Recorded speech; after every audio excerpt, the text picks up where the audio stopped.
En septembre 2022, le Burkina Faso a connu son deuxième coup d'État en moins de 9 mois.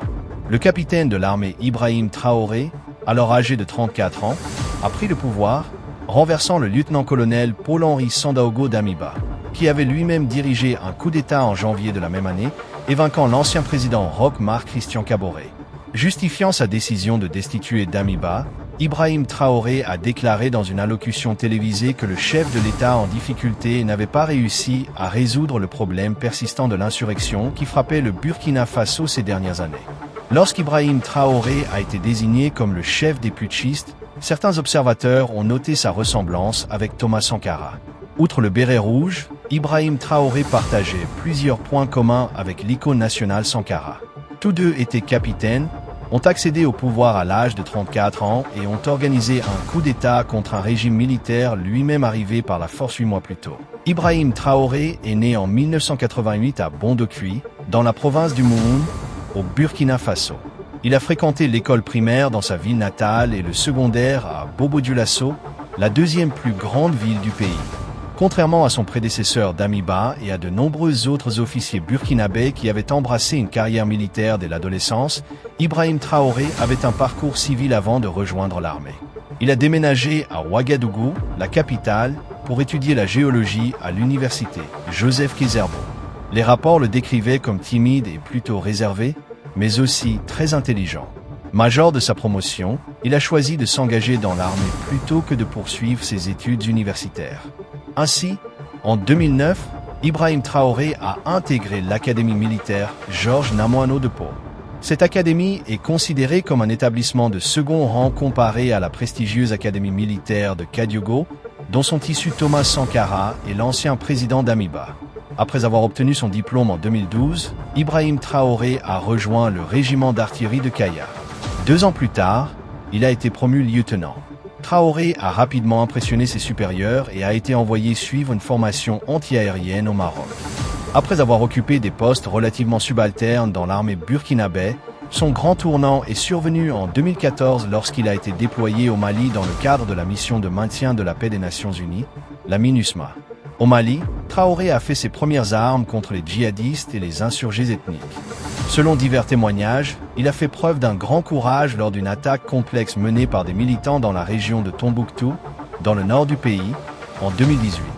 L'année suivante, il a participé pendant 7 mois à une opération militaire baptisée Opération Otapuanu, dans l'est instable du Burkina Faso. Cette opération n'a abouti qu'à un retrait temporaire des militants de la région, tandis que les attaques augmentaient ailleurs dans le pays.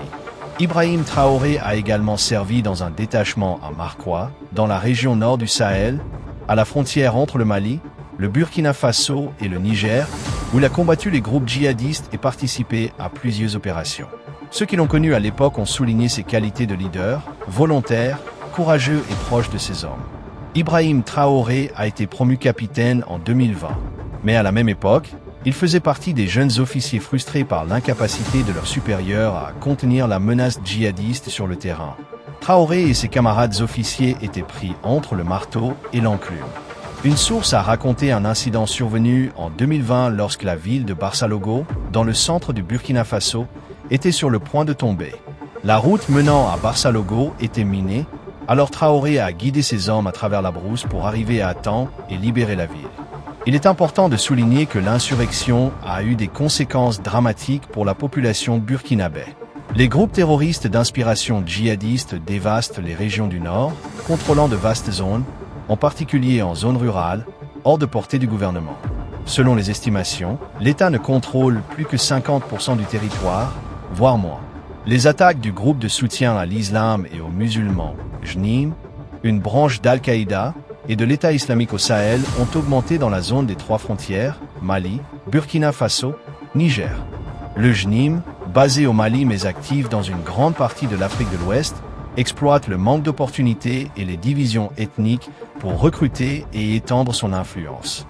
Le groupe se finance par les rançons, les taxes imposées aux populations locales, le trafic d'armes et l'extorsion des trafiquants de drogue et d'êtres humains. Au Burkina Faso, leurs attaques incluent des assauts armés, des enlèvements, des attentats à la bombe et des embuscades. Les régions les plus touchées sont le Sahel, le Nord, le Centre-Nord et l'Est.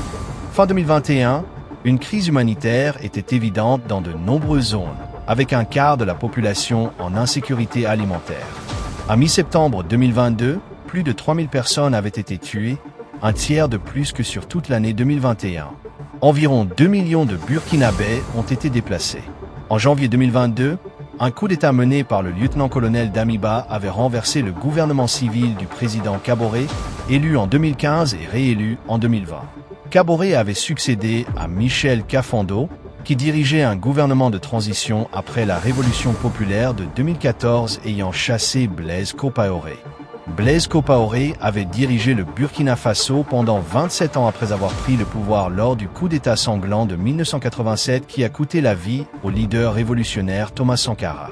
Damiba avait justifié son putsch par l'incapacité de Kaboré à endiguer l'insurrection islamiste. Peu après son arrivée au pouvoir, Damiba a créé le Mouvement patriotique pour la sauvegarde et la restauration, MPSR, promettant de reconquérir le pays et de permettre le retour des déplacés.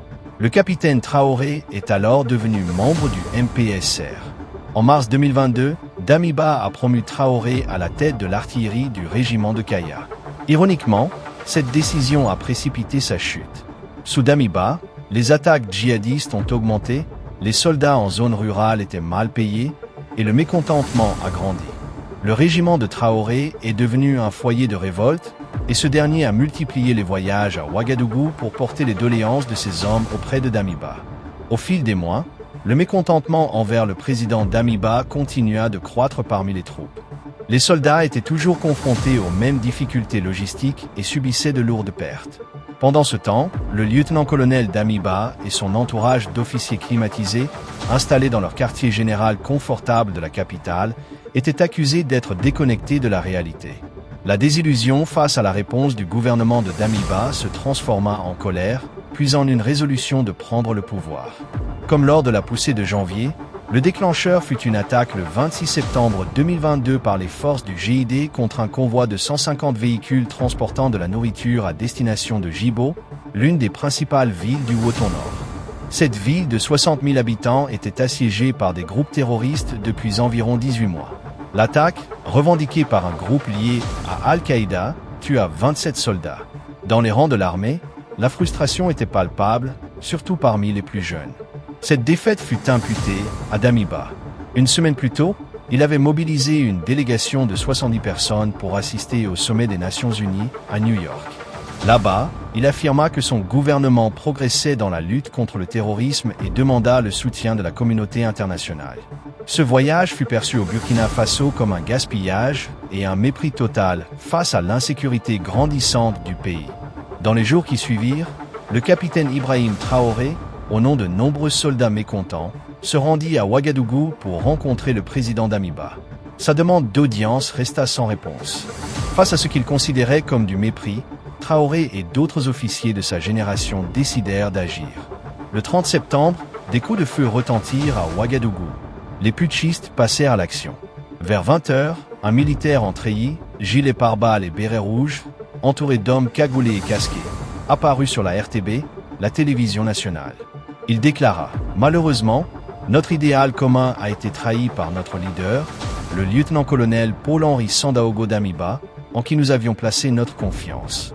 La détérioration de la situation sécuritaire, qui justifiait notre action, a été reléguée au second plan au profit d'aventures politiques malheureuses, loin de la libération des territoires occupés. » Cet homme annonça que le capitaine Ibrahim Traoré prenait la tête du mouvement patriotique pour la sauvegarde et la restauration, MPSR, renversant ainsi le lieutenant-colonel Damiba.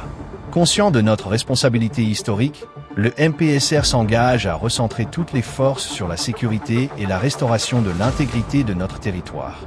Nous rassurons la communauté internationale que le Burkina Faso continuera à respecter ses engagements, y compris en matière de droits de l'homme. La junte de Traoré exprima également sa volonté de diversifier les partenariats internationaux du Burkina Faso dans la lutte contre le djihadisme. Alors que le coup d'État se déroulait, Traoré et ses hommes montrèrent qu'ils n'avaient pas peur de jouer avec le feu.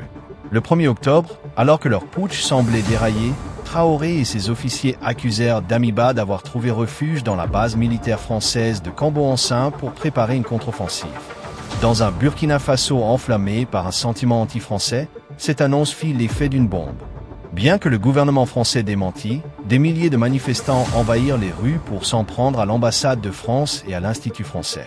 Ce qui avait commencé comme un coup d'État militaire se transforma en une insurrection populaire contre un prétendu complot soutenu par la France. Dans la nuit, plusieurs corps de l'armée, dont l'aviation et des forces spéciales, rallièrent le camp de Traoré. Le lendemain matin, Damiba fut contraint à la démission. À seulement 34 ans, le capitaine Ibrahim Traoré devint président de transition. Des milliers de personnes se rassemblèrent dans la capitale pour célébrer ce qui ressemblait à une victoire. Cependant, prendre le pouvoir à Ouagadougou s'avéra plus facile que combattre les groupes armés dans le nord, où les soldats subissaient des revers face à des factions liées à l'EI et à Al-Qaïda. Depuis son arrivée au pouvoir, les tensions avec la France, dont la domination coloniale dura de 1896 à 1960, s'intensifièrent.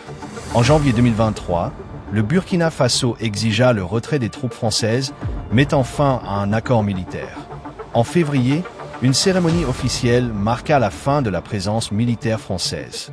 Ces événements alimentèrent les spéculations sur un rapprochement avec la Russie, comme au Mali où opéraient les mercenaires de Wagner. En août 2023, Traoré s'entretint avec des officiels russes, suivant des discussions avec Vladimir Poutine lors du sommet Russie-Afrique en juillet.